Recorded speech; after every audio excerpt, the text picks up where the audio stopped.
Bonjour à toutes, bonjour à tous. Les indicateurs en matière des principes démocratiques sont au rouge en Afrique de l'Ouest. Loin des dénonciations d'opposants au régime de la plupart de ces pays, des pays de cette sous-région, Civicus, une alliance mondiale d'organisations de la société civile et d'activistes qui compte plus de 10 000 membres, fait l'état des lieux dans son dernier rapport. Nous en parlons dans ce numéro de l'entretien du jour avec le consultant et chercheur sur l'Afrique de l'Ouest de cette organisation. François Patuel est en ligne avec nous depuis Dakar, au Sénégal. Bonjour François Patuel. Bonjour Saturnin. Merci d'avoir répondu à notre invitation. Je parlais de cet état des lieux qu'a fait Civicus dans son dernier rapport. Que retenir du fond de ce rapport ?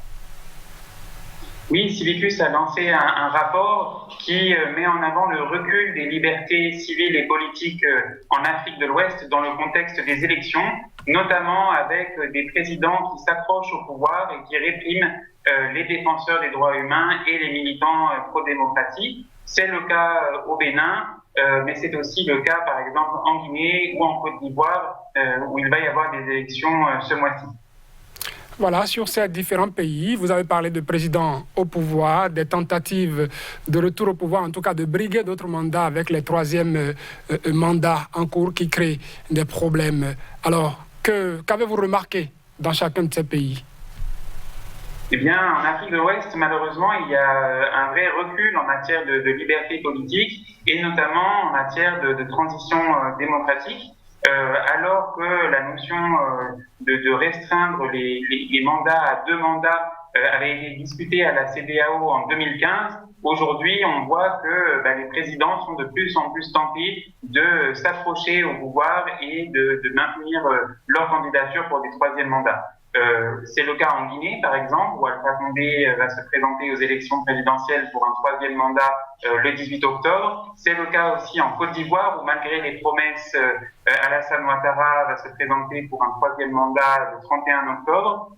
Au Bénin, la situation est quelque peu différente. Il s'agit plus de tensions politiques où il est possible qu'il y ait des élections en avril 2021 sans que l'opposition puisse présenter des candidats. Et c'est une situation qui est particulièrement préoccupante dans la région, notamment quand on considère que le Bénin ou la Côte d'Ivoire, par exemple, étaient les fers de lance de la démocratie dans la région il y a encore quelques années.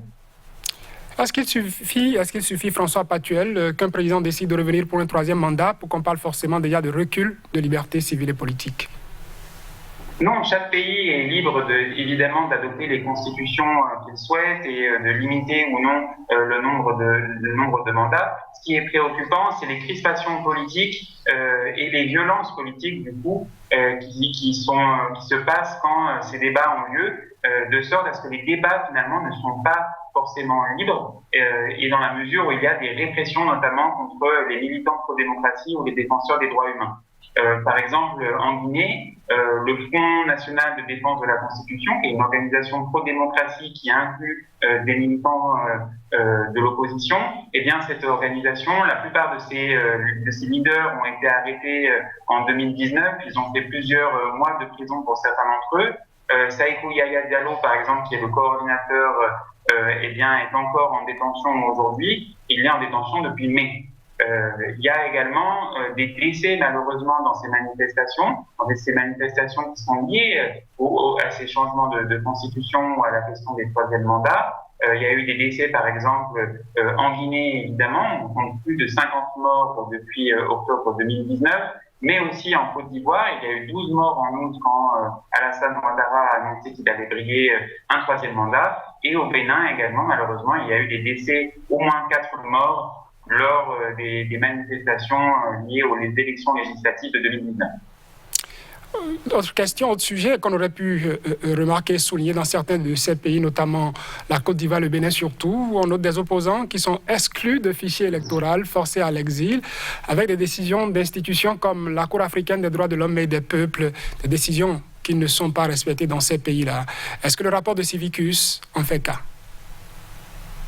Oui, tout à fait. C'est un véritable affront aux institutions régionales ces décisions, par exemple, de retirer la possibilité à des individus de saisir la Cour africaine des droits de l'homme et des peuples, par exemple, ou la Cour de la CEDEAO, comme l'a fait le Bénin cette année, eh bien, c'est extrêmement préoccupant. C'est à la fois un affront aux institutions régionales, puisqu'en fait, il s'agit vraiment de mesures de représailles contre des institutions judiciaires au niveau régional, et une atteinte au droit à la justice pour les victimes des droits humains. Parce que si les victimes de violations de droits humains, par exemple les journalistes qui sont arrêtés de manière arbitraire, ou les proches de personnes qui se sont fait tuer dans les manifestations ne peuvent pas obtenir justice au niveau national, et que maintenant on leur interdit de saisir les organisations régionales, qu'est-ce qu'il leur reste?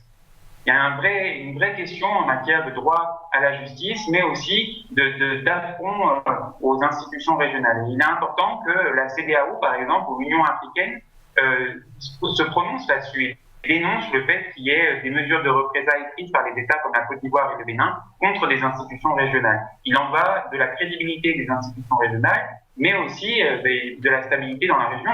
Si le Bénin peut quitter, par exemple, ou peut interdire à ses citoyens de saisir la Cour de la CEDEAO ou la Cour africaine, pourquoi est-ce qu'un autre État ne le ferait pas aussi? Donc il est important de prendre des mesures fortes contre ces attaques sur les institutions régionales. Récemment, pour le cas du Bénin, on sait qu'en France, une institution n'est pas des moindres à retirer ce pays de la liste des destinations sûres. Est-ce que cela porte en écho, ou est-ce que le rapport de Civicus vient porter en écho déjà ce constat noté ailleurs? Alors, le rapport de Civicus couvre une période plus large et on n'a pas fait état du rapport ou de la décision de l'OFPRA. Par contre, nos constats sont similaires, à savoir qu'il y a un recul des libertés civiles et politiques, notamment en matière de liberté d'expression et de liberté d'association. On le voit par exemple avec des textes législatifs qui ont été adoptés en 2018-2019, le Code du numérique par exemple qui a été adopté en 2018 et le Code pénal de 2019 qui criminalise la diffusion de fausses nouvelles. Et malheureusement, ces textes sont aujourd'hui mis en application contre des blogueurs, contre des journalistes. On pense par exemple au cas d'Ignace Sossou qui a fait près de 6 mois de prison pour soi-disant harcèlement sur les réseaux sociaux alors qu'il n'avait fait que relayer les propos d'un procureur. On pense également à Casimir Béjot qui a fait plus de 5 jours en détention en 2019 après avoir dénoncé la dette du Bénin. Et qui est encore aujourd'hui sous le coup d'une procédure judiciaire qui ne fait que s'étendre et qui n'est pas loin de s'apparenter à du harcèlement judiciaire. Cette procédure a été retardée plus de 10 fois et aujourd'hui, la prochaine session dans son cas est prévue pour décembre. Il est important que les journalistes puissent exercer leur travail librement sans craindre de représailles, et ça veut dire par exemple abandonner les charges contre Casimir Béjot. Qu'attend Civicus, par exemple, d'une institution comme la CEDEAO? Quand on sait que, comme on le dit, c'est comme un syndicat de ces chefs d'État-là qui se retrouvent dans ce creuset, mais qui quittent ce creuset et prennent ces initiatives qui sont source de violence dans leur pays. Écoutez, la CEDEAO, c'est une institution régionale créée par les États. Ils ont pris un certain nombre d'engagements, y compris, par exemple, de respecter les décisions de la CEDEAO. Maintenant, les États ne doivent pas juste penser qu'ils peuvent quitter, par exemple, le protocole lié à la CEDEAO juste quand la CEDEAO rend des décisions, ou la Cour de la CEDEAO rend des décisions qui ne les arrangent pas. Et ça, c'est vraiment important qu'il y ait une solidarité interinstitutionnelle au sein de la CEDEAO, et que si les États commencent à attaquer la Cour, eh bien, la commission de la CEDEAO leur rappelle que c'est inacceptable et qu'ils ne doivent pas prendre de représailles à l'encontre de la Cour juste parce qu'elle rend des décisions qui ne les arrangent pas. C'est une institution de droit, elle ne fait que lire le droit, elle ne fait que rappeler aux États leurs obligations. La CEDEAO avait par exemple condamné le Bénin en 2017 dans un cas de détention arbitraire. Peut-être que cette procédure n'a pas plu au Bénin, mais c'est absolument pas une raison de retirer aux citoyens béninois et aux associations béninoises la possibilité de saisir la Cour de la CEDEAO. Encore une fois, c'est un affront, une attaque sur une institution de la CEDEAO, et il est important que la Commission dénonce ces agissements et rappelle au Bénin ses obligations. au-delà de la CEDEAO, des organisations comme l'ONU, par exemple, est-ce que ce genre de rapport de Civicus arrive jusqu'à ces niveaux-là? Oui, on partage le rapport évidemment avec les représentants des Nations Unies, que ce soit au niveau du Haut-Commissariat aux droits de l'homme ou à UNOAS par exemple qui est basé à Dakar. Maintenant, ce qui est important, c'est que ce soit la communauté internationale dans son ensemble, à la fois les Nations Unies, mais aussi l'Union africaine par exemple, qui a un rôle à jouer, par exemple, dans ce recul des libertés en Afrique de l'Ouest, notamment parce que plusieurs États de la région ont pris des mesures de représailles contre la Cour africaine des droits de l'homme et des peuples, et ça, l'Union africaine ne devrait pas le tolérer. Elle devrait, encore une fois, dénoncer ces représailles et rappeler les États membres à leurs obligations, notamment de respecter les décisions de la Cour africaine des droits de l'homme et des peuples, ou encore, dans le cas de la CEDEAO, les décisions de la Cour la Cour de la communauté des États, la communauté économique des États d'Afrique de l'Ouest. Donc, il y a en effet un rôle pour les Nations Unies, mais aussi pour les institutions régionales qui sont les institutions qui sont aujourd'hui attaquées par les États de la région. Pour finir, François Patuel, qu'auriez-vous à dire à ces populations-là qui subissent quand même ces actions de dirigeants politiques et qui, par peur de représailles, ces populations qui préfèrent se taire? Écoutez, déjà, ce qui est notable, c'est que justement, les populations ne se taisent pas forcément et qu'il y a des organisations, notamment au Bénin, mais en Côte d'Ivoire ou en Guinée, qui font un travail remarquable justement pour dénoncer les violations des droits humains qui ont lieu actuellement. Ils font ce travail en prenant des risques. Et je voudrais déjà féliciter ces organisations et ces défenseurs des droits humains qui, malgré les risques, continuent de défendre les droits. C'est grâce à leur travail qu'on pourra avancer et qu'on pourra pousser les États à mettre en œuvre et à protéger les droits humains, y compris le droit à défendre les droits humains. C'est un droit de défendre les droits humains et on doit pouvoir défendre les droits humains sans avoir à craindre de représailles.